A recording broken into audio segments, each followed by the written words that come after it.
Buenas tardes a todos. Esta es la segunda sesión de talleres, siendo la primera sesión práctica, la cual inauguraremos con Juan. Bienvenido, muchísimas gracias por aceptar esta invitación.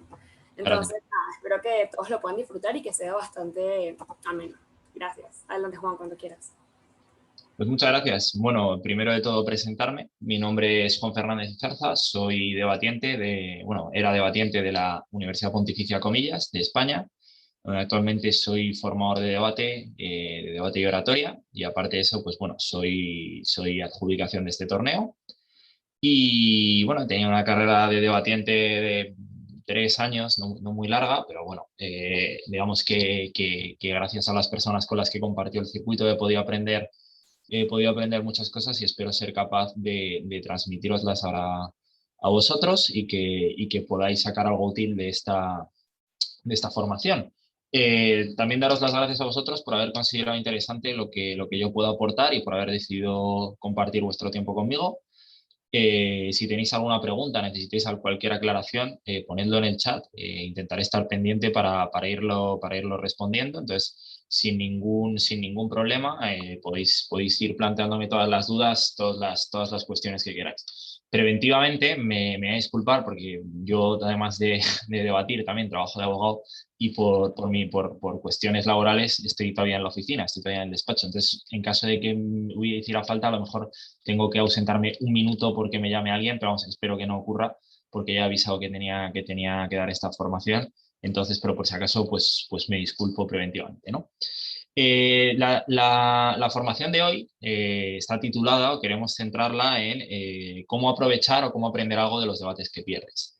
Muchas veces, cuando una persona participa en debates, tanto si los gana como si los pierdes, es muy difícil muchas veces hacer un análisis o tener, digamos, la entereza moral de querer hacer un análisis de por qué he perdido el debate, qué cosas podría haber hecho mejor, qué cosas podría haber mejorado, en qué cosas me tengo que centrar o cómo trabajo, cómo saco algo de un feedback, ¿no? Muchas veces también recibimos un feedback y no sabemos muy bien para qué nos sirve ese feedback, o no sabemos extraer una enseñanza de ese feedback, o no sabemos, o siempre se nos atascan las mociones económicas y no somos capaces de progresar, o nos cuesta mucho debatir principios y no somos capaces de progresar en esto, ¿no?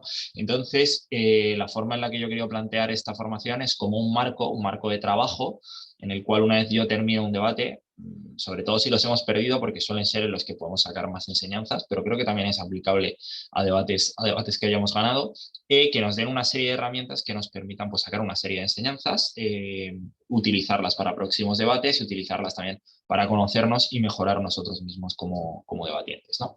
Entonces, en primer lugar, digamos, esta formación se divide en una parte en la que cómo voy a obtener información sobre lo que ha ocurrido en el debate, cómo voy a obtener información sobre lo que ha pasado, y segundo, cómo voy a utilizar toda esa información pues para sacar una serie de enseñanzas, para sacar una serie de lecciones y cómo trabajar sobre esas lecciones. Luego al final propondremos también una serie de ejercicios que creo que a mí me han servido mucho y creo que pueden ser interesantes también para vosotros, para que trabajéis todo esto. Creo que... Juan, perdón, que te muteé sin querer para cerrar el micrófono a la otra persona. ¿Puedes desmutearte? Listo, ¿ya? ¿Se me oye? Gracias. Genial. Entonces, empezamos primero de todo.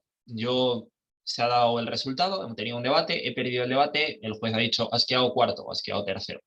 Entonces me tengo que hacer una serie de preguntas para saber qué ha ocurrido durante el debate, ¿no? Yo tengo mis notas, tengo mis impresiones personales, las impresiones de mi compañero, lo que yo he podido hablar con el resto de equipos cuando he salido de la sala. Entonces, me tengo que plantear cuáles son las posibles causas por las que yo pueda perder un debate. Fundamentalmente, las podemos agrupar en 3 motivos fundamentales. Uno, que no haya identificado el clash, es decir, que no haya debatido de lo que había que debatir, que no haya entendido cuáles eran las posiciones contrapuestas en el debate, que era un debate a lo mejor de seguridad contra libertad, y yo he estado debatiendo de la legitimidad de la fuerza por parte del Estado, que no tenía mucho que ver en el debate, ¿no? Entonces hay que identificar o darme cuenta si he debatido de lo que había que debatir, si he identificado el clash, cuáles eran las cargas de la prueba de gobierno y de oposición, cuáles eran los argumentos o cuáles eran los casos, cuáles eran los agentes a los que afectaba, los escenarios, etcétera. En definitiva, si he entendido de qué iba el debate, ¿no? Después, si he ejecutado bien el caso, o sea, una vez sabía de qué iba el debate, la parte que yo tenía que probar lo he hecho bien, o sea, mi caso estaba bien construido, traía buenos argumentos, estaban probados, he hecho buenas refutaciones, he sabido extender o he sabido ser comparativo en mi extensión, etcétera, etcétera, ¿no? Y el tercer motivo, que es un motivo que muchas veces a lo mejor no depende tanto de nosotros, sino que depende más de nuestra planificación previa en el prep time o de lo que ha ocurrido en sala, es si hemos sabido ser relevantes en el debate. Muchas veces, y esto os habrá pasado a todos los que tengáis un mínimo de trayectoria, y si no, os acabará pasando seguro alguna vez, sois cámara alta de oposición, cámara alta de gobierno, hace un debate en el que pues, no identifica bien las clases, no ejecuta bien el caso y trae un caso flojo que no responde a los puntos fundamentales del debate, vosotros sois primera oposición, traéis un caso de oposición bastante sólido, las contestaciones evidentes a alta de gobierno porque debaten de una cosa de la que no había que debatir, pero sale cámara baja de gobierno, trae el caso bueno de gobierno, sale cámara baja de oposición, y sin traer un caso sustancialmente mejor que el tuyo, es comparativo con el caso bueno de gobierno, da buenas refutaciones al caso bueno de gobierno, y al final pues quedamos terceros o nos quedamos fuera de una eliminatoria, ¿no? Entonces, esto es a lo que me refiero cuando hay que saber permanecer relevante en el debate, porque en definitiva el debate BP es un ejercicio de constante comparación. O sea, uno gana porque es mejor que los demás y para ser mejor que los demás hay que compararse con ellos. Entonces, ser relevante en el debate quiere decir que nosotros tengamos algo que aportar a la comparación de argumentos, algo que aportar a la comparación de equipos. Entonces, digamos, esos son las tres causas fundamentales por las que hemos podido perder un debate. Porque no hayamos identificado el class, porque no hayamos ejecutado bien nuestro caso, porque no hayamos sabido ser relevantes, podemos decir, porque no hayamos sabido emplear una buena estrategia en el debate para conseguir nuestros objetivos, que es ganar el debate, ¿no? Entonces tenemos esto como un análisis relevante de cuáles han sido los motivos. Necesito saber cuáles han sido los motivos por los cuales no he ganado para empezar a trabajar en ello. La siguiente fuente de información que tenemos, que es bastante relevante, es el feedback del juez o el feedback de los jueces. El feedback de los jueces a lo que va destinado es a que el juez justifique cuál es el motivo por el cual el resultado de la sala ha sido el que es. De esta manera no solo nos interesa saber cuáles han sido nuestras comparativas con el resto de equipos, que es muchas veces lo que la gente se limita a apuntar, porque yo he ganado a esta cámara, porque esta cámara me ha ganado a mí, porque he perdido esta comparativa o porque he ganado esta comparativa, sino también es muy relevante entender cómo han sido las comparativas entre los equipos que a lo mejor no somos nosotros. ¿Cuál ha sido? Nosotros somos cámara baja de gobierno, aunque hayamos quedado primeros, ¿cuál es el motivo por el que cámara alta de oposición ha ganado a cámara alta de gobierno? Por poner un ejemplo, ¿no? Entonces, es necesario, cuando yo recibo un feedback, entender que esa es la visión del juez o de los jueces de lo que ha ocurrido en el debate. Eso es una fuente de información que es la fuente de información primaria, porque el juez, en definitiva, es la persona más importante, que es la que decide el resultado, ¿no? De esta manera, el juez fundamentalmente nos da información de cuatro cosas que son cruciales. La primera de ellas es que nos da información de lo que ha ido el debate. Como decía, cuando estamos viendo todas estas comparativas, cuando estamos viendo el motivo por el que el juez adjudicó el debate de esta manera, lo que estamos viendo es de qué ha ido el debate, qué argumentos se han considerado los más relevantes, qué argumentos se han descartado, qué refutaciones les han dado valor, cuáles no, qué tan buenos han sido nuestros turnos, nos da información de eso, ¿no? También nos da información cuando analiza nuestro caso de qué es lo que nosotros como equipo hemos sido capaces de probar, qué es lo que hemos conseguido demostrar a lo largo del debate. Hemos conseguido probar nuestras premisas fundamentales, hemos conseguido demostrar nuestros mecanismos, nuestros impactos eran creíbles, están probados en el debate. Nos da información también de qué es lo que nosotros como equipo hemos hecho, aparte del plano macro, digamos, que es que ha ocurrido en el debate, ¿no? También nos da información de qué es lo que nosotros hemos hecho bien con respecto al resto de equipos. Muchas veces, cuando uno pierde un debate, desprecia el análisis de qué es lo que ha hecho bien. Y eso es importante tenerlo en cuenta, porque partir de lo que hemos hecho bien es lo que nos permite mejorar, porque nos hace darnos cuenta de, mira, he identificado bien el class, no me tengo que preocupar de mi lectura de debate. Si he sido bueno refutando, tengo claro que soy bueno refutando, no me tengo que preocupar a lo mejor en el próximo debate o en el próximo caso de cuál es mi carga contraargumentativa, sino me tengo que centrar a lo mejor más en la parte de construcción, ¿no? También es importante tener claro qué es lo que hemos hecho bien en un debate para tener claro también cuáles son nuestros puntos fuertes para enfocarnos, fortalecer esos puntos y utilizarlos para ganar el resto de debates, pero también nos permite ver qué es lo que hemos hecho peor que el resto de equipos. Hemos explicado a lo mejor peor que nuestra cámara baja y ha quedado por delante, hemos refutado quizá peor y por eso la bancada la bancada contraria nos ha ganado. Hemos sido mucho menos comparativos cuando era nuestra carga porque somos cámara baja de oposición y por eso hemos quedado fuera del debate. Nos permite ver qué otras cosas han hecho los equipos mejor. Este factor de comparación es súper importante para luego los ejercicios que vamos a ir haciendo, que iremos explicando, ¿no? Entonces, fundamentalmente, pues nos tenemos que quedar con 4 informaciones básicas del feedback. ¿Qué es de lo que el juez ha entendido que ha ido el debate? ¿Qué es lo que nosotros hemos conseguido probar a lo largo del debate? Lo que hemos hecho bien y lo que hemos hecho mejor que el resto de equipos, perdón, lo que hemos hecho peor que el resto de equipos. Si una vez tenemos toda esta información, que digamos es la información más importante con la que vamos a trabajar, todavía tuviéramos dudas, no sé muy bien por qué ha ocurrido esto, no sé muy bien por qué se ha dado este call, no sé muy bien por qué se ha entendido que el debate iba de esto, tenemos 2 soluciones. Vamos a preguntar a los panelistas. Bueno, los panelistas muchas veces tienen una visión complementaria a la del juez, no necesariamente distinta, sobre todo pues, si estamos en rondas en las que a lo mejor por reforzar rondas cerradas, etcétera, tienes a varios jueces que podrían ser principales en una misma sala, pues ahí también puede ser interesante pedir formación al principal y a los panelistas, que son principales en cuanto a conocimientos de debate también. Aunque muchas veces por cualquier panelista puede dar una visión interesante, porque creo que también se puede aprender mucho de un panelista que, si bien a lo mejor no tiene unos conocimientos técnicos tan grandes como suele tener un juez principal, te aporta otra serie de informaciones. Cuando un juez no es tan experto, ¿a qué tipo de cosas le da más valor? Cuando un juez a lo mejor no es tan experto, se puede haber dado cuenta de cosas de las que el juez principal no se ha dado cuenta, ¿no? Entonces aquí ya tenemos una fuente primaria de información, que es la información que hemos ido recabando de los jueces. También, si no, le podemos preguntar al equipo de adjudicación un briefing de la moción. Y esto es preguntarle al equipo de adjudicación de qué quería el equipo de adjudicación que se debatiera. No sé si algunos de los que estáis aquí habéis formado alguna vez parte de un equipo de adjudicación. Fundamentalmente, cuando el equipo de adjudicación pone las mociones, se imagina un debate, se imagina cuáles van a ser los argumentos que van a salir, cuáles son las cargas que tiene cada una de las bancadas, qué tipo de casos pueden salir de alta, qué tipos de casos pueden salir de baja. Todo ese tipo de análisis lo realiza un equipo de adjudicación. Entonces, un equipo de adjudicación se imagina un debate que puede ser más o menos parecido al debate que ocurre en sala. Pues muchas veces también es interesante tener la información de qué era lo que adjudicación buscaba poniendo esa moción. A lo mejor han puesto una moción sobre economía en China y se ha acabado debatiendo de derechos humanos, que no era exactamente de lo que se quería debatir. Y a lo mejor eso nos da una visión adicional de qué tipo de información o qué tipo de casos eran atingentes a la moción que hemos debatido y que nosotros a lo mejor no hemos sido capaces de identificar porque no lo hemos pensado, porque que la sala estuviera debatiendo de otra cosa nos ha acabado derivando a debatir de un tema distinto, etcétera, etcétera, ¿no? Entonces, esta información también es importante tenerla, también es interesante tenerla para poder trabajar con ella, ¿no?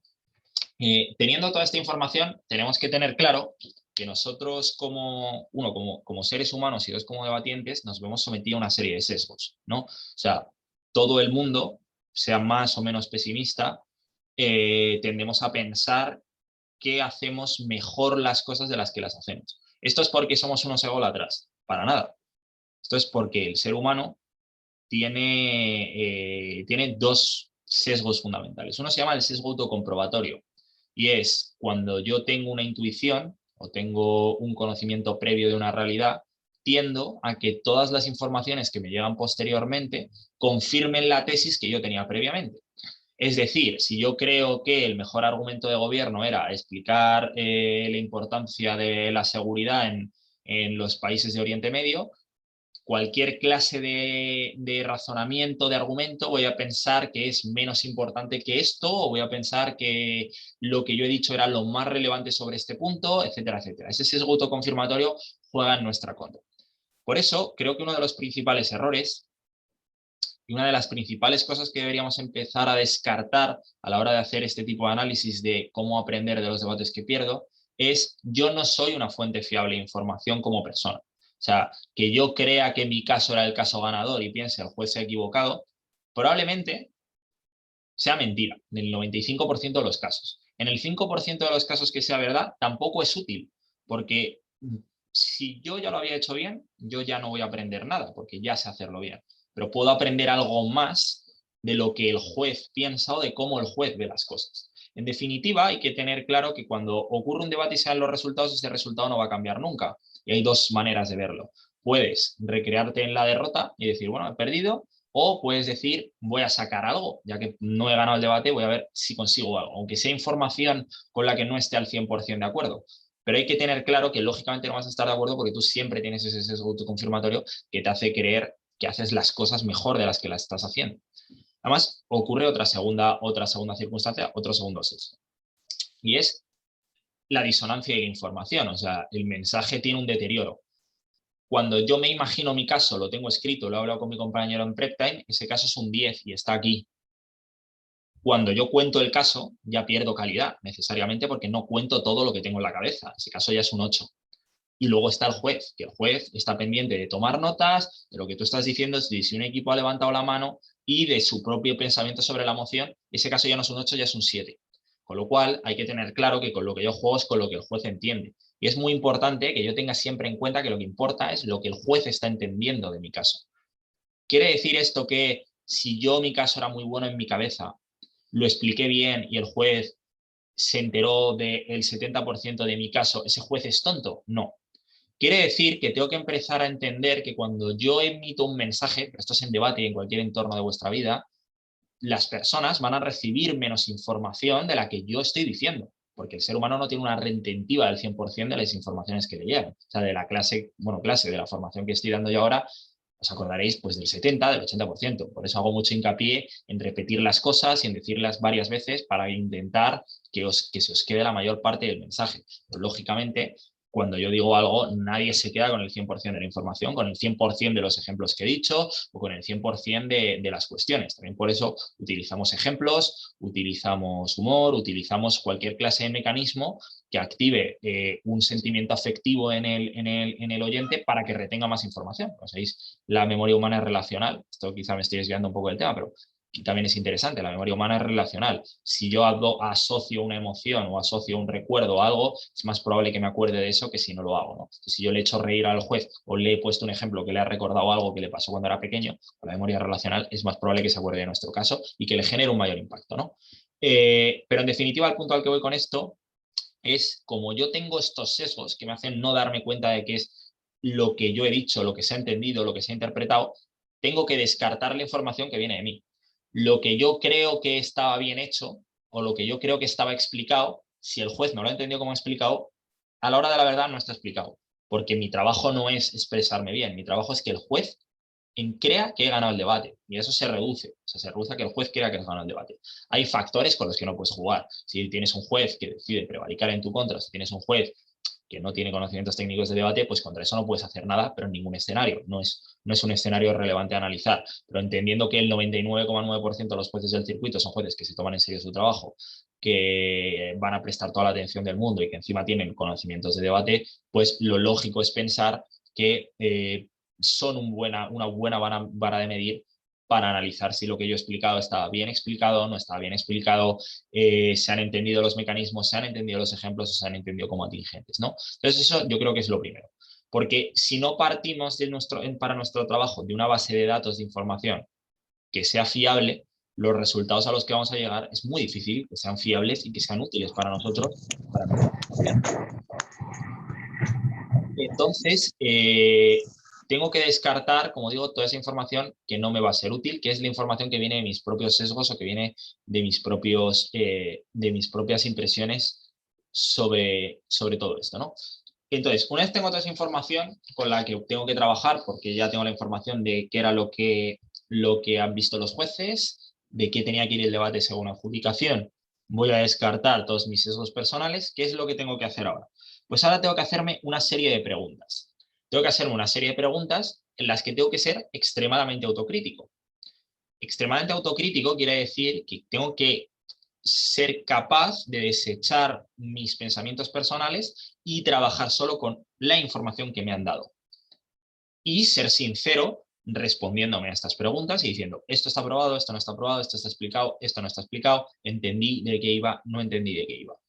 No voy a ser más tonto por no haber entendido a la primera de que iba un debate. A todos los mejores debatientes del mundo les ha pasado equivocarse al interpretar una moción, entender de qué iba la moción, saber tener información específica, conocimientos técnicos sobre un tema de relaciones internacionales. Eso le ha pasado a todo el mundo. O sea, no soy más tonto por haberme equivocado. Tengo que empezar a descartar esa necesidad de autoafirmarme constantemente de que yo estaba bien lo que había hecho para poder progresar realmente, ¿no? Entonces ahora tengo que trabajar con una serie de preguntas.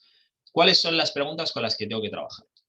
La primera pregunta que me hago es ¿de qué ha ido el debate? ¿O de qué debería haber ido, si tengo la información de adjudicación? Primero trabajo con la hipótesis de qué ha ido este debate. Vale. Tengo la información de lo que los jueces han entendido de qué iba el debate.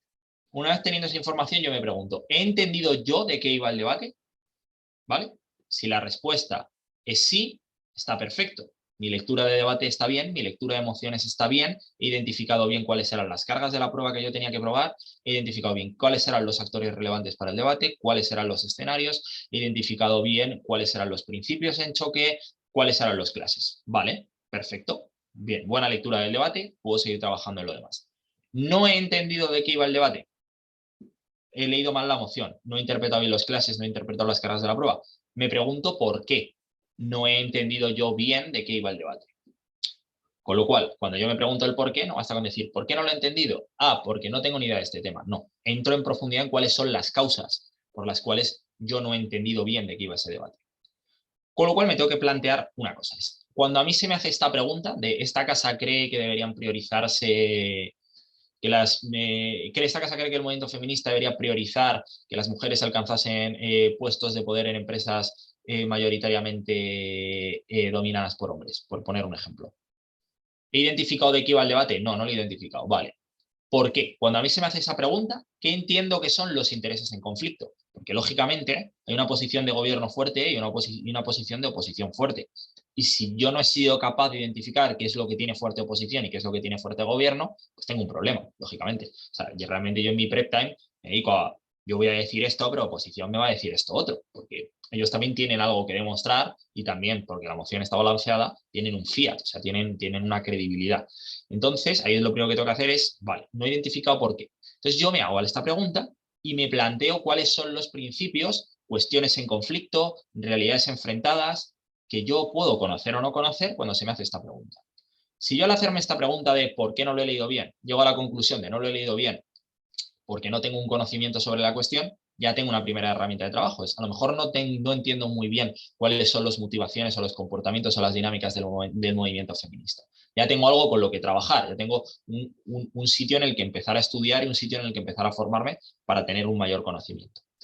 ¿El motivo por el que no lo he respondido se debe a lo mejor a que tengo una mala dinámica de prep time? A lo mejor lo que ha pasado y el motivo por el que no he leído bien la moción o por la que no he entendido que eran las clases es porque han salido los 15 minutos, he hablado con mi compañero de cuáles eran los argumentos, hemos traído 3 argumentos y hemos dedicado 0 minutos de nuestro prep time a pensar cuál era la métrica del debate, qué tendríamos que haber probado, cómo debería haberlo probado. Entonces, eso es un caos, porque yo llego ahí, empiezo a soltar argumentos, empiezo a construir casos sin saber a qué tengo que probar, ni qué tengo que responder, etcétera, etcétera, ¿no? Por lo cual esto nos lleva a que a lo mejor nuestra prep time es ineficiente. Una prep time eficiente, necesariamente, me requiere de que yo haga un análisis previo de qué va a ir el debate. Si no, es imposible. O sea, yo no puedo salir ahí a decir, voy a decir estos 3 argumentos, si entran, entran, y si no, pues no. No, lo lógico, lo estratégico, es dedicar 5 minutos de mi prep time, de qué va a ir este debate, qué tengo que probar como gobierno, qué tengo que probar como oposición, cómo gano el debate probando eso, y qué me va a traer el equipo contrario, lógicamente. O sea, necesito anticiparme a lo que van a hacer para poder hacerlo bien y para poder ser comparativo, ¿no? Entonces, aquí ya me permite a lo mejor identificar que tengo un problema en mi dinámica de prep y que no dedico suficiente tiempo a leer el debate o a entender de qué va a ir el debate antes de ponerme a construir los casos. Con lo cual ya tengo 2 posibles soluciones, o tener que estudiar o trabajar en mi dinámica de prep, que suelen ser los motivos únicos por los que alguien lee mal una moción, ¿vale? Con lo cual, realmente a esto le puedo añadir una serie de preguntas adicionales que me permiten hilar un poquito más fino en cuáles son las dinámicas que no funcionan. Y es, habría que haber entendido esto de la moción y yo no entendí esto. ¿Qué es lo que yo entendí de qué iba el debate? Entonces me pregunto, ¿por qué entendí yo que el debate iba de esto? ¿Entendí que el debate iba de esto porque no lo pensé mucho? Entonces, mi problema está en la dinámica de prep time. ¿Entendí que el debate no iba de esto porque creí que esto era el más importante? Entonces me tengo que hacer una pregunta adicional. ¿Había alguna manera de justificar que de lo que yo creí que era el debate o los clases que había en el debate eran clases válidos en el debate. Porque a lo mejor mi problema es que yo he identificado un punto de extensión bueno, pero no he sabido explicar cómo ese punto de extensión es comparativo. Y entonces lo que tengo que trabajar es en mi capacidad de hacer comparativo e introducir una nueva métrica en el debate, ¿no? Entonces, esto se nos abre varios campos de análisis. Cuando yo no he identificado bien de qué una moción, puede ser A, porque no tengo conocimiento del tema, B, porque no he dedicado tiempo a pensarlo, o C, porque habiendo dedicado tiempo a pensarlo, he llegado a la conclusión de que el debate iba de esto, sigo pensando que el debate fuera de esto era legítimo, entraba dentro de lo que la adjudicación me ha dicho, de lo que los jueces han valorado, pero no he sido capaz de explicar o convencer a los jueces de que este punto era importante para mi debate. Entonces ahí tengo que trabajar a lo mejor en mi ejercicio comparativo de saber explicar o exponer que un caso concreto sea relevante para el debate, que un principio aplica en el debate y que esta nueva visión, esta nueva métrica que he introducido sigue siendo relevante para el debate. Vamos a poner un ejemplo, si os parece bien, para ilustrar todo esto. No sé si alguien tiene alguna pregunta, creo que no, si no es buen momento. Pero bueno, vamos a intentar introducir un ejemplo. Una moción, por ejemplo, que fuera: esta casa cree que la Organización de las Naciones Unidas debería requisar todas las obras de arte que se encuentren en zonas en conflicto de guerra. Llega la Organización de las Naciones Unidas a Siria y todos los monumentos y obras de arte que tienen un valor cultural o un valor artístico se los lleva fuera. Y yo soy cámara baja de oposición. Entonces, identifico que la importancia que una de las cuestiones más importantes de este debate es que los países en conflicto, cuando terminen de estar en conflicto, necesitan una recuperación económica y que esa recuperación económica depende de la atracción del turismo, por poner un ejemplo. Entonces, bueno, sale gobierno me explica la importancia de que las obras de arte estén protegidas, estén defendidas, que valen más que cualquier cosa porque tienen un valor intrínseco en sí misma. Y oposición, alta de oposición, me habla del principio de que es ilegítimo que yo le quite a un Estado parte de su patrimonio y que es responsabilidad de ese Estado el protegerlo. Y yo salgo con mi argumento de la importancia del turismo y me quedo fuera del debate. Quedo cuarto, nadie lo entiende, la gente cree que no es atingente, la gente cree que no es importante. Entonces yo aquí hago un análisis. Digo, vale, ¿entendí de qué iba el debate? No ha ido de lo que yo creía que iba a ir, porque aquí estamos hablando de principios contrapuestos sobre la importancia de la obra de arte o la legitimidad de la tenencia de un patrimonio, y yo he hablado de un tema completamente distinto que son causas económicas o impactos económicos. Vale. Entonces, ¿por qué he pensado yo esto?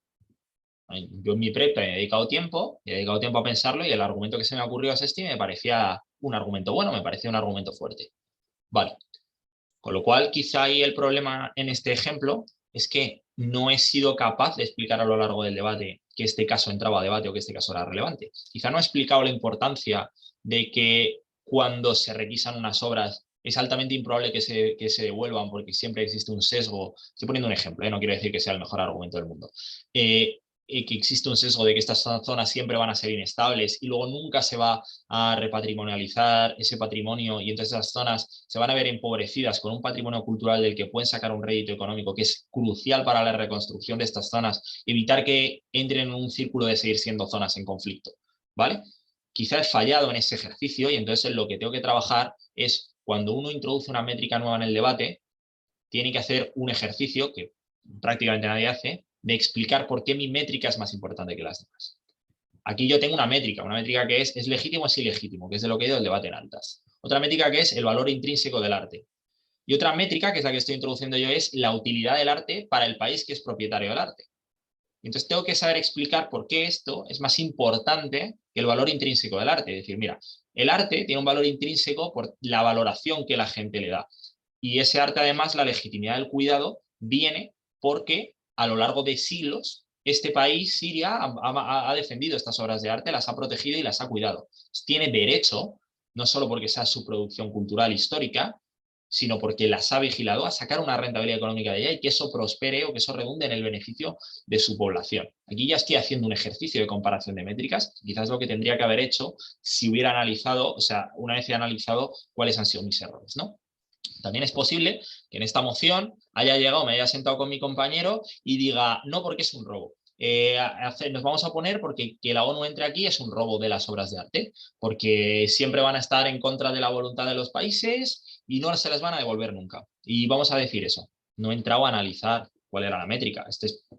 Esto que estoy contando nos ha pasado a todos alguna vez, que hemos salido de la sala, nos han dicho la moción y hemos dicho este y este argumento, porque no sé de qué va muy bien, y en vez de pararme a pensar, pues he dicho esto. Entonces, ¿de qué me doy cuenta? De que mi prep también es ineficiente, ¿no?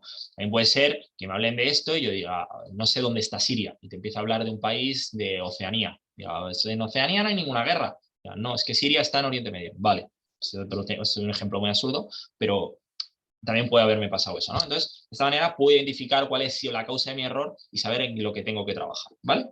Una vez respondida esta pregunta, hay un caso excepcional y es, vamos a suponer que yo he identificado bien de lo que iba el debate y el resto de equipos han debatido de otra cosa, que no tiene nada que ver y que además no era de lo que iba el debate, pero es que el juez también ha creído que el debate iba de esto mismo, ¿vale?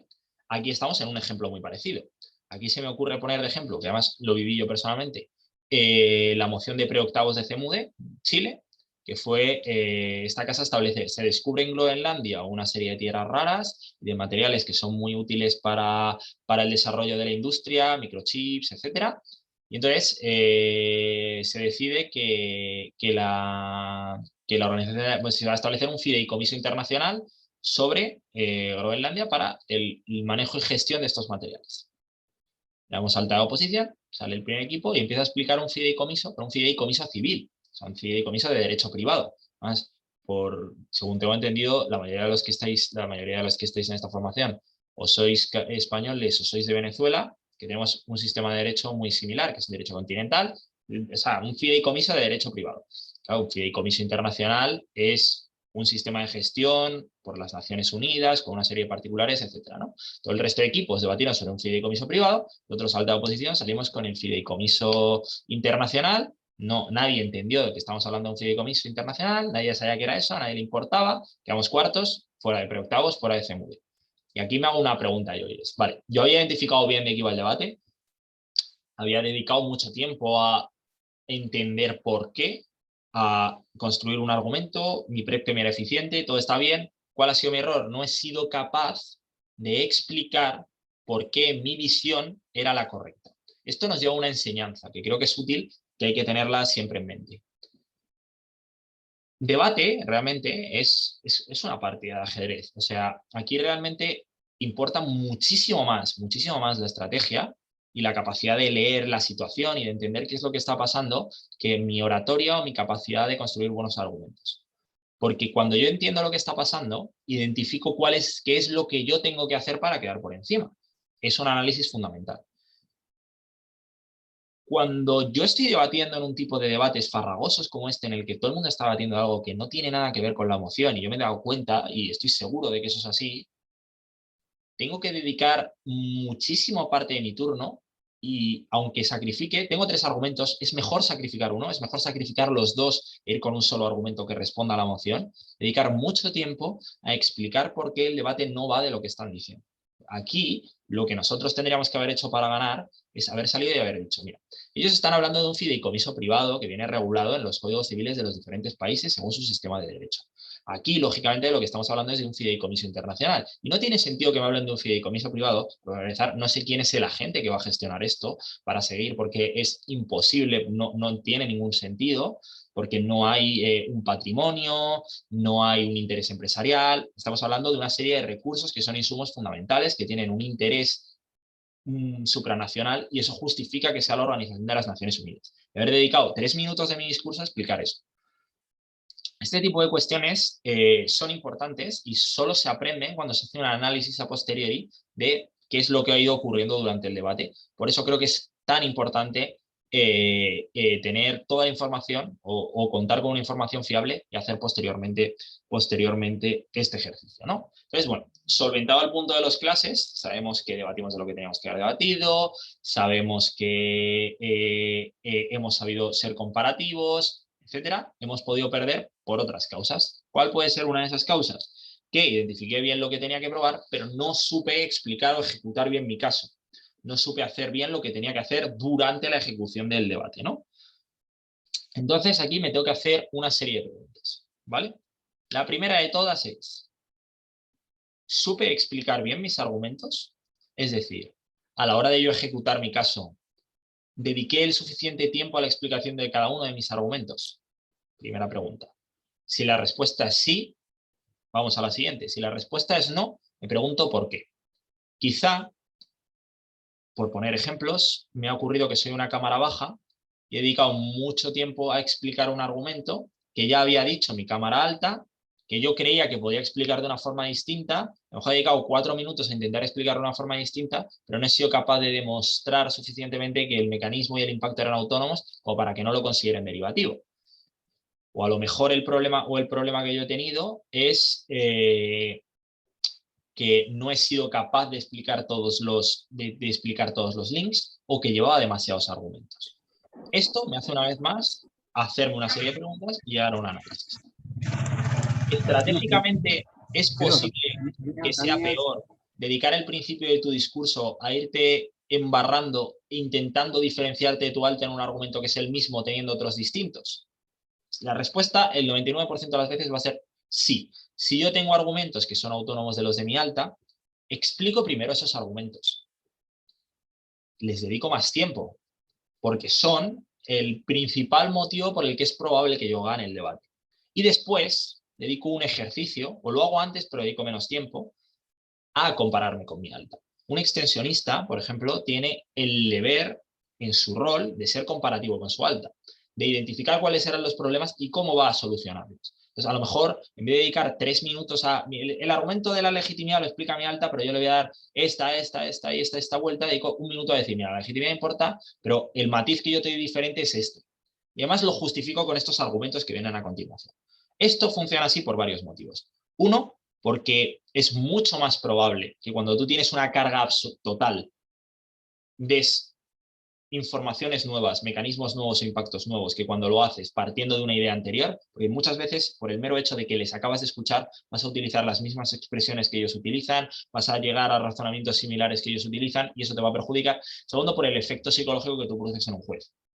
Cuando a mí me viene un tío y me cuenta 3 cosas distintas y encima cuenta lo de arriba de otra manera, es más probable que yo crea que esa persona tiene una extensión relevante y autónoma que si esa persona dedica 5 minutos de su turno a decirlo de arriba, que es probable que tenga matices distintos y es probable que sea suficiente para que sea autónomo. Pero mi percepción va a ser, es lo mismo que lo de arriba, porque no se ha diferenciado, es exactamente lo mismo que lo de arriba. Entonces, yo necesito hacer este ejemplo. Si a mí me han dicho que soy derivativo y yo he entendido bien el debate y mi problema ha sido en alocar el tiempo y en explicar, quizá mi problema es que no he sabido diferenciarme suficientemente en mi cámara alta porque no he dedicado bien el tiempo o no he distribuido bien el tiempo entre mis argumentos. Segundo motivo puede ser porque lleve más argumentos de la cuenta. O sea, a lo mejor soy extensionista, de 7 minutos, he intentado construir un caso de altas con 3 puntos de extensión y la explicación de un principio. Imposible, nadie puede hacer eso en 7 minutos. O sea, un argumento de media tarda en construirlo entre 3 y 4 minutos para que esté bien construido, para que no le falte ningún link ni le falte ninguna explicación. Lo cual a lo mejor como extensionista llevo 1 y como mucho 2. Entonces, quizá a mí me hace darme cuenta de que a lo mejor como extensionista estaba llevando demasiados argumentos. ¿Es una pregunta? Creo que no, ¿no? No. Vale, seguimos entonces. En el supuesto de que sí hayamos explicado bien nuestros argumentos, me falta hacerme una pregunta y es fundamental. ¿Fui comparativo? ¿Entré bien a debate? ¿Mis argumentos entraron bien en choque con los argumentos del equipo contrario? ¿Cumplí mi rol de ser comparativo con el equipo contrario? Esto me abre a 2 preguntas. ¿Supe refutar bien los argumentos del equipo contrario? No. Tengo que identificar, entonces cojo, no he sabido refutar bien los argumentos del equipo contrario. Cojo el caso del equipo contrario y miro cómo era ese caso y qué era lo que pretendía probar ese caso. Miro mis refutaciones y cómo he contestado yo a esos argumentos. Y miro qué es lo que el juez ha entendido de mis contestaciones a esos argumentos. Entonces hago un análisis en el que digo, mira, su argumentación a lo mejor dependía de una premisa, que era probar que algo ocurría de la manera que ellos decían. Y a lo mejor mi refutación iba enfocada a que la conclusión suya no era errónea, cuando hubiera sido más fácil tirar al argumento desde el principio. Entonces yo así también voy aprendiendo y voy mejorando mis refutaciones, porque veo qué partes del argumento podría haber atacado, qué partes del argumento eran más débiles o qué tipo de refutaciones no se han entendido o se han considerado menos importantes porque dejaban parte del argumento vivo. Entonces ahí yo puedo hacer un análisis de comparatividad de decir, mira, no he sabido responder a estos argumentos o no he sabido entrar en una ponderación. Cuando estamos en debates de alto nivel es altamente improbable que me encuentre un argumento que pueda refutar esto es falso, está mal hecho, está mal construido. Porque la gente normalmente en debates de alto nivel no construye mal los casos, sino construye mal los argumentos. Entonces, aquí la refutación, hay veces que hay que utilizarla porque hay un argumento que es falso, está mal hecho. Lo lógico es que lo que se haga es un ejercicio de comparación o de ponderación entre los argumentos que están bien. Y explicar por qué uno es más importante que el otro, que es en definitiva el que va a ser el criterio de adjudicación. Entonces, tengo también que identificar si he sabido ver toda la importancia del argumento del equipo contrario, y aquí entramos una vez en los sesgos. Yo tengo que ver qué es lo que el juez considera que el argumento del equipo contrario probaba. Y yo tengo que ver qué es lo que yo creo que el argumento del equipo contrario probaba. Y si hay una disonancia ahí, tengo que entender por qué yo pensé que el argumento era menos importante de lo que, o sea, que el argumento era más importante de lo que yo pensaba. ¿Qué tipo de cosas han jugado en mi contra ahí? ¿No he escuchado bien al equipo contrario? Muchas veces esto me lleva a la conclusión de yo cuando soy extensionista me dedico a construir mi caso y no pienso en lo que está diciendo la alta oposición, lo cual es un error porque lo necesito para luego poder ser comparativo. Tiendo a menospreciar los argumentos de los equipos contrarios o a pensar o a ser demasiado simplista con las refutaciones. Me da muchísima información sobre la forma en la que yo percibo los argumentos cuando debato contra ellos. Y me permite además hacer el ejercicio de intentar identificar los argumentos siempre en su mejor versión. Un consejo que yo doy cuando estéis debatiendo y escuchéis un argumento es que siempre analicéis qué es lo que ese argumento quiere probar. Cuando yo utilizo un argumento es porque quiero demostrar algo. Muchas veces ese argumento puede estar mejor o peor ejecutado. Lo que no vamos a saber nunca es lo que el juez está entendiendo de ese argumento.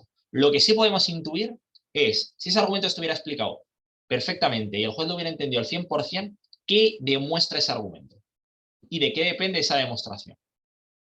Y ahí puedo identificar bien qué es realmente de lo que estaba yendo ese argumento y cómo debería haberlo refutado, cómo debería haberme comparado con él, ¿no? Con lo cual esto me da una información de cuál es mi disonancia, de mi percepción o cuáles han sido mis errores de percepción con respecto a los del juez.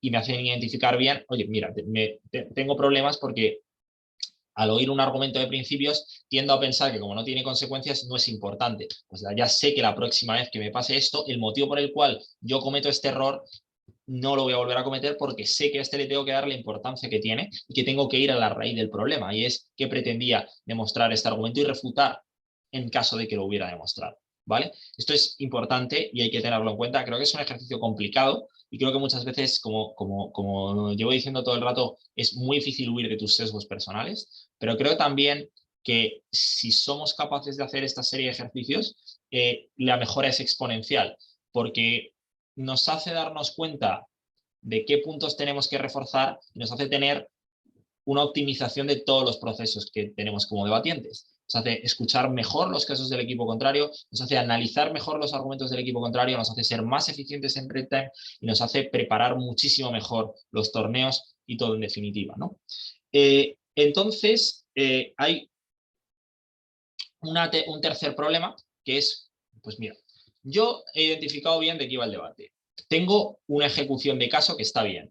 Es decir, he sido comparativo, he hecho buenas refutaciones, he sabido argumentar y construir bien mis propios argumentos. Con lo cual, ¿cuáles son los motivos por los que es posible que yo no haya ganado este debate, ¿no? Entonces, y aquí me tengo que hacer una pregunta adicional, y es, ¿cuál es una vez, como decía antes, tengo identificados pues, qué hizo bien este equipo, qué hice mal yo, de qué iba, etcétera? ¿Fui estratégico en mi planteamiento? Y es una pregunta que muchas veces va a marcar más la diferencia en debates de alto nivel que en una sala media o en una sala baja.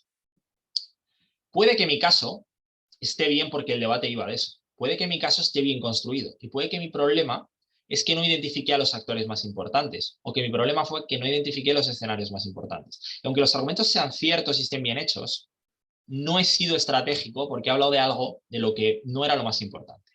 Voy a poner un ejemplo. estamos hablando de una moción de esta casa permitiría la maternidad subrogada. No, creo que es un término que todos conocemos. No sé si es solo en castellano maternidad subrogada, bueno, vientres de alquiler. En castellano, perdón, en España.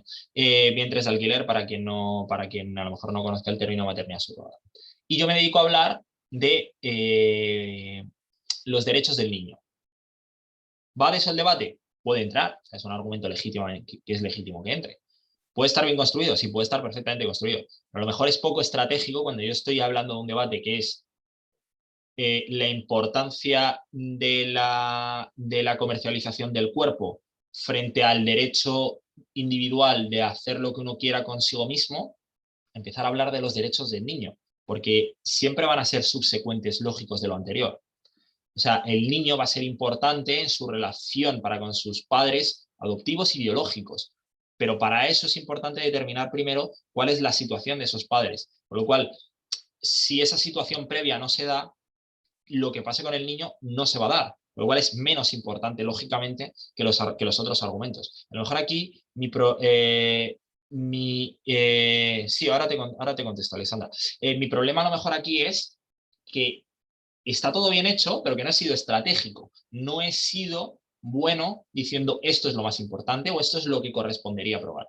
En este tipo de situaciones el ejercicio es mucho más difícil, pero creo que es un buen análisis que nos permite identificar qué tipo de cuestiones son las más importantes.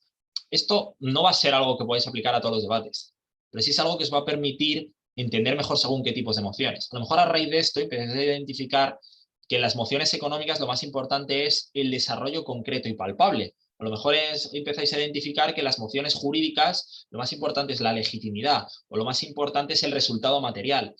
Y empezáis a construir como una base de datos de métricas del debate que os permiten, según vais mejorando y según vais debatiendo, saber cuál es la más adecuada para cada caso concreto, ¿no? Entonces yo creo que es, en definitiva, el resultado más bueno, el resultado más óptimo que podéis obtener de todo esto. Una vez hemos hecho todo esto, que espero no haber sido muy pesado, tengo que, para proponeros una serie de ejercicios que creo que están bien, que creo que podéis trabajar, creo que podéis ir haciendo y que creo que os pueden venir bien para ir sacando información de todo esto. Primero de todo, si existe una grabación de audio o de vídeo de vuestro debate, os recomiendo el 100% de las veces que la veáis entera. Totalmente. ¿Por qué? Porque os vais a dar cuenta primero de que efectivamente hacéis las cosas peor de lo que creéis cuando las hacéis, porque os va a permitir identificar detalles de cosas que no habéis identificado la primera vez y porque os va a permitir comparar vuestro juicio con el juicio del juez y darnos cuenta de qué tipo de errores cometemos. Aparte de que nos va a permitir valorar desde fuera nuestra propia intervención y la explicación de nuestro caso para hacer el análisis de todas estas cosas que hemos venido viendo. Esto creo que es fundamental, pero muchas veces, si no tenéis acceso a semifinales, finales, o si no se graban las salas, es muy difícil conseguirlo. Entonces, este ejercicio, pues, se puede aplicar, vamos, limitadamente. El siguiente ejercicio que me plantearía es ponerme a leer o a estudiar de los temas de los que no entiendo. No es necesario que me convierta en un experto en economía para poder debatir mociones de economía. Pero a lo mejor me doy cuenta de que entender funcionamientos básicos de la oferta y de la demanda o entender cómo un mecanismo económico, por muy complejo que sea, acaba redundando en un beneficio particular, me ayuda a saber bien qué tipo de detalles son importantes para salir del paso en las mociones económicas o para dar una explicación. Yo personalmente soy de la opinión de que todo el mundo con los conocimientos que tiene es capaz de dirigir la moción y dirigir el debate a un punto en el que puede ganar en base a lo que sabe. A lo mejor una persona que estudia filosofía en una moción económica no va a dar el argumento más sofisticado, pero es capaz de explicar un principio importante. Para eso necesita un conocimiento mínimo de economía. Pero a lo que voy es a que tenéis que también trabajar la capacidad de que no hay una forma de ganar los debates, sino de ser capaces de utilizar vuestra forma de ganar los debates para ganar el debate concreto. De todas maneras, esto además lo podéis completar hay 30.000 talleres, hay plataformas magníficas como La Palestra que tienen talleres sobre conceptos técnicos de debate que son súper útiles, que os van a permitir, pues hay 30 talleres sobre cómo debatir mociones económicas, 30 talleres sobre cómo debatir mociones jurídicas y 30 talleres sobre cómo debatir sobre religión. O sea, ahí vais a encontrar un montón de información que creo que también es útil, ¿vale? Y el último ejercicio, que es un ejercicio que prácticamente nadie hace, pero que yo lo recomiendo como uno muy bueno, es construir a posteriori el mejor caso posible para mi banca, para mi cámara. Me lleve el tiempo que me lleve, me puede llevar 2 días, me puede llevar 3 días, puedo necesitar leer sobre el tema, puedo necesitar investigar sobre el tema, puedo necesitar hablar con mi compañero. Vale, construir el mejor caso posible. Por poner un ejemplo, hace poco en España tuvimos un torneo que la final era esta casa lamenta que Twitter haya suspendido la cuenta de Trump. Nosotros éramos Cámara Baja de Gobierno, perdimos, porque Cámara Alta de Gobierno explicó lo que era la legitimidad y nosotros no supimos entrar a debate. El ejercicio que yo hice fue, en mi casa, ponerme a pensar cómo se gana la legitimidad con otro criterio. Entonces llegué a la conclusión de que el criterio de justicia puede ganar al criterio de legitimidad. Entonces construí un caso sobre la base de que el problema no es que fuera o no fuera legítimo, porque la legitimidad empresarial dependía de los términos y condiciones, sino que no era justo, porque la justicia era un criterio más exigente que la legitimidad y en base a esto, pues justificaba un caso. Esto lo pongo como ejemplo para lo que tenéis que hacer. Lleve el tiempo que lleve, construir el mejor caso posible. ¿Por qué? Porque de esta manera me voy a forzar a mí mismo un ejercicio de creatividad, de ser capaz de dar una respuesta o de darle una vuelta de hoja a un caso que no me ha salido bien y cómo hubiera ganado yo ese debate si ahora mismo lo volviera a debatir. Y creo que eso es bueno porque muchas veces además lo podéis volver a utilizar. Un último ejercicio que os querría proponer, este no tiene mucho que ver con debate, pues sí tiene que ver mucho con debate, pero que no es estrictamente de debate, sino que creo que viene bien porque muchas veces todos estos problemas que estamos viendo es una falta de creatividad o de pensamiento lateral, que creo que es una habilidad fundamental en debate y que es muy difícil trabajarla, ¿no? Entonces, yo aquí os propongo un ejercicio que yo llevo haciendo desde hace bastante tiempo, y es que decidáis un problema, el problema que queráis, como pasear a mi perro o llegar de Madrid a Barcelona. Y que deis durante 30 días 10 soluciones al problema. Es decir, ¿cómo llegar a Madrid a Barcelona? Pues el primer día pensaréis en avión, en coche, a caballo, en bicicleta, en moto, en barco. Vale. El 15º día os estaréis comiendo la cabeza para encontrar una forma original que no hayáis dicho antes de cómo llegar de Madrid a Barcelona. Este tipo de ejercicios que trabajan mucho la creatividad son muy buenos luego para debate, porque aunque os parezca una tontería, os ayudan mucho a pensar fuera de la caja y a decir, vale, joder, ¿y por qué no hablamos de este actor que no ha salido y puede ser un buen punto de extensión? O vale, ¿por qué no nos planteamos cómo sería el mundo si ocurriera esto? Y te permite mucho mejor imaginarte los detalles de las realidades, ¿no? Entonces este ejercicio es un ejercicio muy útil para la creatividad en general, pero creo que tiene una aplicación muy buena en debate. Y ahora pues voy a ir contestando las preguntas que me habéis ido dejando en el chat. Si alguien tiene alguna más, pues la, la, la podéis seguir poniendo, lógicamente, y las vamos contestando. Alexandra dice, hola Juan, que ella es una persona que no logra ganar debates para que no abandone debate. Bueno, vamos a ver. Creo que muchas veces, y esto creo que es un problema de nuestra generación, tendemos a querer el resultado inmediato de las cosas, ¿no? Vamos a un torneo de debate, vemos a la gente que gana los debates y decimos, joder, y yo encima no gano ningún debate y esta gente está ganando los debates y es increíble. Uno, tus circunstancias no tienen que ser las mismas que las de esa persona. A lo mejor esa persona tiene más tiempo libre, más oportunidades o tiene más facilidad de aprendizaje de la que tienes tú, lo cual no quiere decir que sea más listo ni más tonto que tú.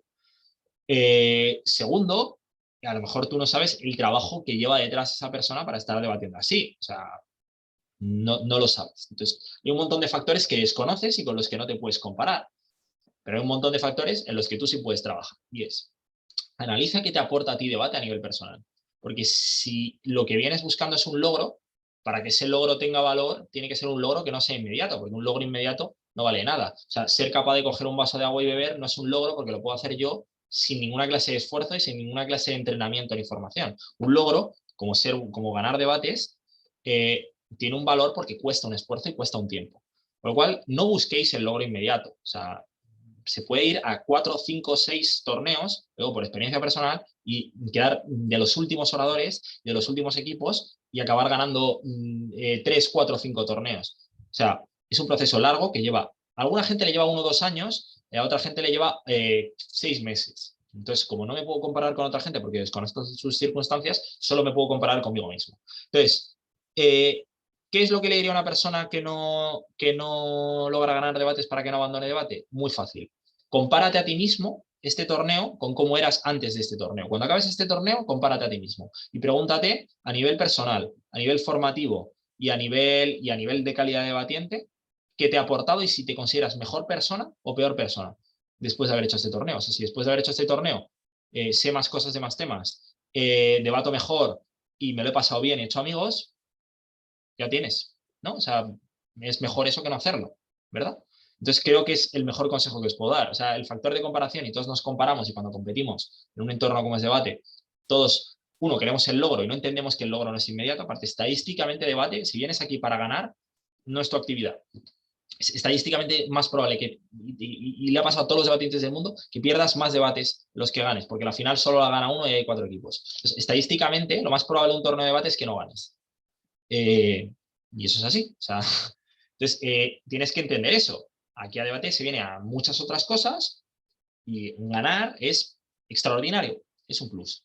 Pero las otras cosas que te da debate a nivel personal y a nivel formativo son realmente lo que te tienes que plantear. Si, oye, he estado un fin de semana de viernes a domingo y salgo siendo más listo, hablando mejor, sabiendo de más realidades del mundo, conociendo cosas que antes no conocía, he hecho amigos y me lo he pasado bien, ya está. ¿Que no he ganado debates? Tampoco es lo más importante del mundo, ¿no? Porque tampoco gana debates todo el mundo. Entonces, creo que eso es la mejor respuesta que podría dar, ¿no? Hola, Juan, vamos a hacer este tipo de preguntas. ¿Cómo lidiar con casos que son difícilmente comparables bajo ciertas narrativas progresistas en el circuito? A veces siento que tengo que ponerme en zapatos del Estado superpoderoso debe garantizar absolutamente todo y no hay más importante que las minorías. Es cuestiones de libertad económica. Gabriel.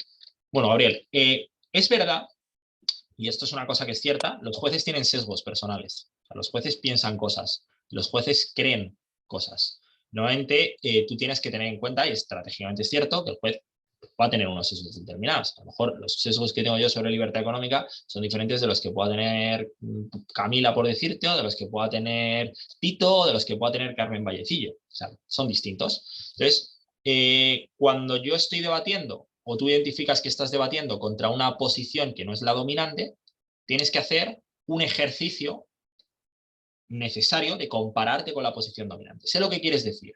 Entonces, si yo quiero justificar en un debate que el Estado no debe intervenir tanto, a lo mejor la forma de plantear eso no es mi punto de partida es el Estado es libre o el Estado no debe intervenir para que el liberalismo impere, sino mi punto de partida es por qué es mejor un mayor liberalismo aquí. O sea, no tengo que defender el liberalismo en términos absolutos, tengo que defender el liberalismo en términos comparativos. Es lo que venía diciendo antes. O sea, debate es comparar. Y si tú quieres defender un mayor liberalismo y una menor garantía de cuestiones sociales, no partas de la base de esto es mejor que esto, porque esa confrontación es un choque directo y es mucho más difícil compararla, porque requiere que tu grado de demostración aquí sea mucho más alta. Si tú partes de garantizar un poco menos para conseguir esto, es mucho más fácil que ganes, porque estás haciendo una comparación. O sea, no lo estás partiendo como una ruptura, sino lo estás partiendo como un trade-off. O sea, yo sacrifico parte de esto que tú tienes, a lo que tú como juez le das valor, pero a cambio te estoy dando esto otro que yo te explico por qué tiene valor,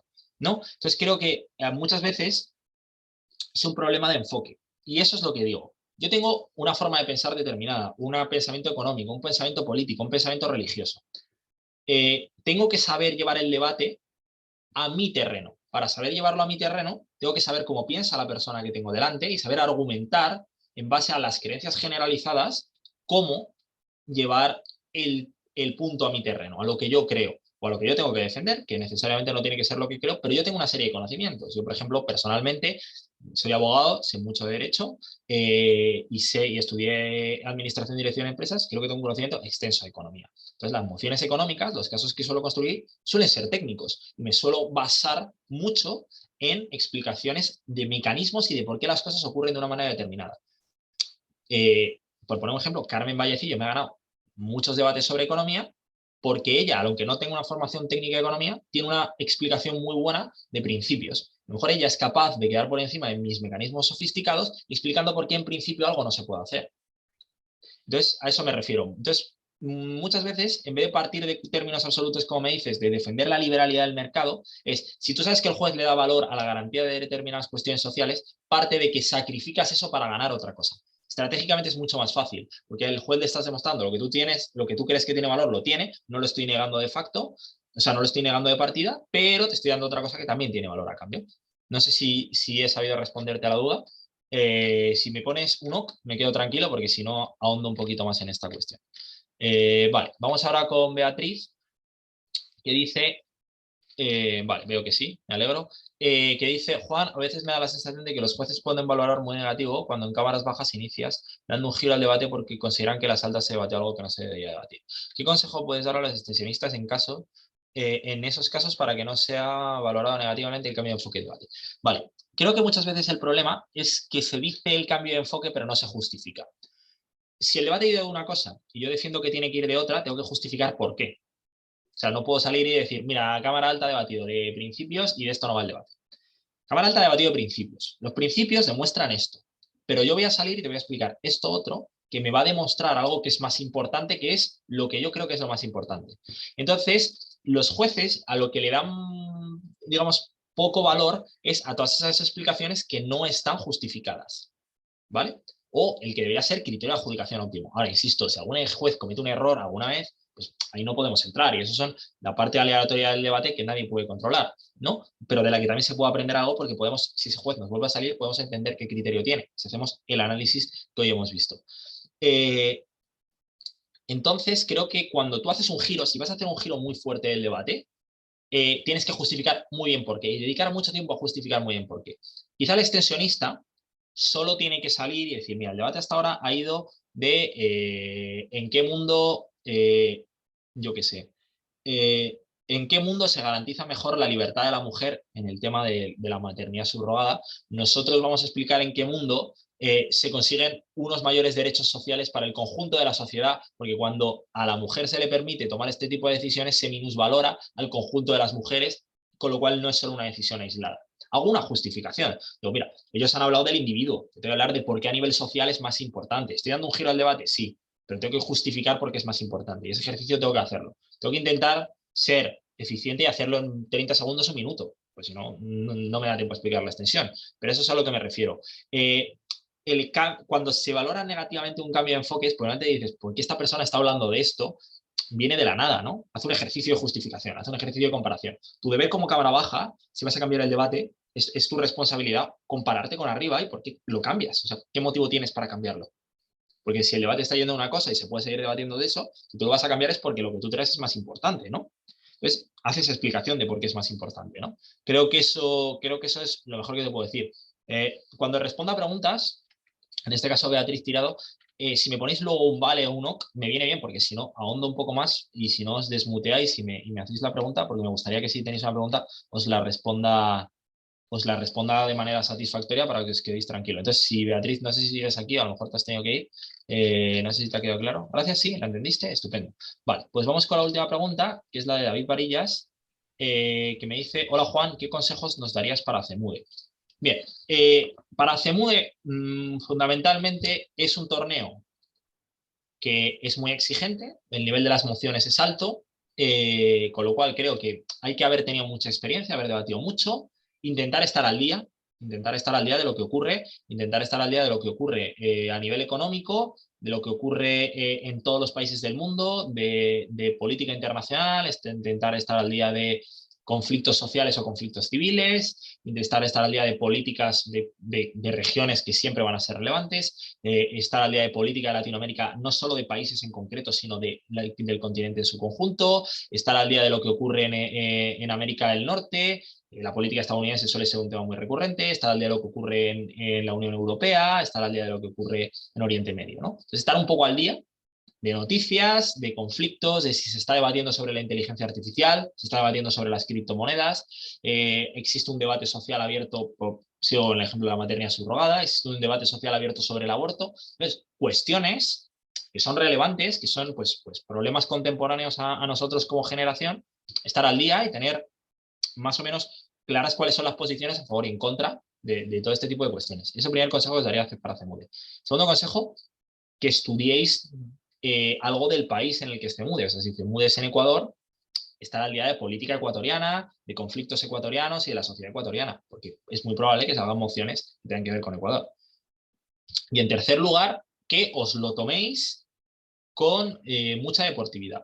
CEMUDE es un torneo muy difícil en el que hay o sea, ahora con el debate digital esto pues se ha ido paliando, gracias a Dios, pero antes muchas veces eran muy distintos los criterios de los jueces que podían tener en Ecuador con los que podían tener en España, con los que podían tener en Perú, con los que podían tener en México o en Colombia. Gracias a Dios, en Latinoamérica, salvando los casos personales y las circunstancias personales de cada uno, existe un mayor contacto porque era más frecuente que se debatiesen todos juntos, y España muchas veces pues, no teníamos esa suerte de poder debatir a lo mejor en esos circuitos y la diferencia de criterios era mucho más grande. Entonces, eso muchas veces te descuadra un poco. Entonces, ahora gracias a Dios con el debate digital esta diferencia de criterios se ha homogenizado más, creo que todo el circuito se parece más, que todos tenemos un criterio de adjudicación más similar, pero aún así es un torneo duro, es un torneo difícil, el nivel es muy alto, muchas veces sean resultados que no entendemos, hay que tener entereza, o sea, hay que no venirse abajo, no deprimirse, no hundirse, es un torneo de 9 rondas, es un torneo muy largo, todo puede pasar, el último día es una locura porque vas a debatir 3 rondas sin saber si breakeas o no porque no sabes los resultados, intentar evitar, calcular cuántos puntos llevo, cuántos no llevo. Entonces, si estamos aquí es porque nos gusta debatir y porque nos lo pasamos bien. Creo que cuando haces algo contento y alegre, lo haces mejor. Pues mi filosofía para CEMUDE que te diría es no te presiones, no te obsesiones con los resultados, debate pasándotelo bien, porque creo que no hay mejor garantía de que lo vas a hacer bien que si debates pasándotelo bien. Y vamos a terminar porque veo que ya está aquí Tito y no quiero robarle su preciado tiempo. Entonces, por otro lado, no tiene mucho que batallar los aguantes de principios en es mejorar este ámbito. No es, bueno, yo hace poco hice un taller que encontraréis en YouTube sobre argumentos de principios. Vamos, fundamentalmente, bueno, de hecho mejor que el mío, porque el mío era más de comparativas, os recomiendo cómo debatir argumentos de principios, esto lo podéis encontrar muy fácilmente, de Lucía Arce. Sí, salí a disfrutar, dice Johan Cruyff. Un taller que os recomiendo, si tenéis problemas con los argumentos de principios, por no extenderme yo más, es Lucía Arce, cómo debatir argumentos de principios. Es un taller muy bueno, está en inglés y creo que, no sé si fue Ángela Portocarrero, creo que lo tradujo. Ese es el mejor taller que os puedo recomendar, porque explica muy bien cómo construir argumentos de principios, la analogía, etcétera, etcétera, ¿no? Tenéis otro mío, si os interesa, de cómo comparar argumentos de principios con argumentos de consecuencialistas, pero creo que el mejor argumento o sea, el mejor taller para debatir mociones de principios es el de Lucía Arce, la verdad. Yo por lo menos lo he visto, me ha parecido muy útil, ¿vale? Vamos con la última pregunta, sí, porque si no nos vamos a pasar de tiempo y me van a matar. Juan, una pregunta. En casos como Oriente Medio son tan difíciles de explicar porque aún no todo el mundo lo conoces del todo. ¿Qué recomendaciones nos daría para explicar estos puntos difíciles de la manera más sencilla posible? Estamos un poco en lo mismo, ¿no? Intentar buscar lugares comunes que todo el mundo entienda. A lo mejor no entendemos las motivaciones concretas de los hutíes o no entendemos las dinámicas concretas de entre los suníes y los chiíes, pero podemos entender, grosso modo, cómo funciona un conflicto entre dos formas diferentes de interpretar una religión, cómo eso se traduce en la sociedad, cómo eso se traduce en la forma en la que percibimos al otro, cómo eso se traduce en dinámicas o en narrativas del enemigo. Entonces, siempre intentar, o sea, el debate, o sea, argumentar en definitiva, tal y como viene definido por los expertos de la argumentación, es partir de lo conocido para llegar a lo desconocido. Entonces, haciendo un poco una analogía, hay que llevarlo lo desconocido hay que acercárselo a lo conocido a la persona que nos está escuchando. Entonces tengo que intentar ser capaz de buscar cuestiones que el juez entienda, o que el juez conozca, que el juez comprenda, y explicar realidades nuevas con esas mismas figuras. Si yo te voy a hablar del problema del terrorismo islámico, puedo explicar los problemas de que alguien tenga un pensamiento radical, aunque no sea exclusivo o intrínseco de los musulmanes, que luego, lógicamente, de los islamistas, perdón, cuando yo tengo un conocimiento más técnico, más profundo de una cuestión, lógicamente el grado de detalle que puedo dar es mayor, pero a lo mejor yo, que no tengo ni idea de, no sé, botánica, puedo, en base a cosas que sí sé cómo funcionan y unos mínimos conocimientos, explicar un argumento ecologista basado en el crecimiento de plantas o lo que fuera, de una manera que el juez lo vaya a entender. Entonces siempre tengo que buscar mecanismos que sean generales, con los detalles específicos si puedo darlos, pero en definitiva sí buscar a lo mejor pues cuestiones que la gente conozca. O sea, puedo entender cómo funciona un radical, puedo entender cómo funciona un colectivo, puedo entender cómo funciona la oferta y la demanda, no sé, siempre se pueden encontrar maneras que aplican al caso, pero que son generales y que cualquiera puede entender. No sé si he respondido a tu pregunta. Luis Ángel. Sí, estupendo. Pues por mi parte ya está. Os dejo con Tito, que tiene un taller infinitamente más interesante que el mío. Así que nada, reiterar en daros las gracias y que espero que os haya servido. En cualquier caso, si alguien tiene alguna pregunta, alguna cuestión adicional, podéis escribir a Camila, o si tenéis mi teléfono o alguna red social mía, me podéis escribir sin problema. Estoy a vuestra disposición para lo que necesitéis. Así que nada, un placer haber compartido este tiempo con vosotros y muchas gracias. Venga, hasta luego.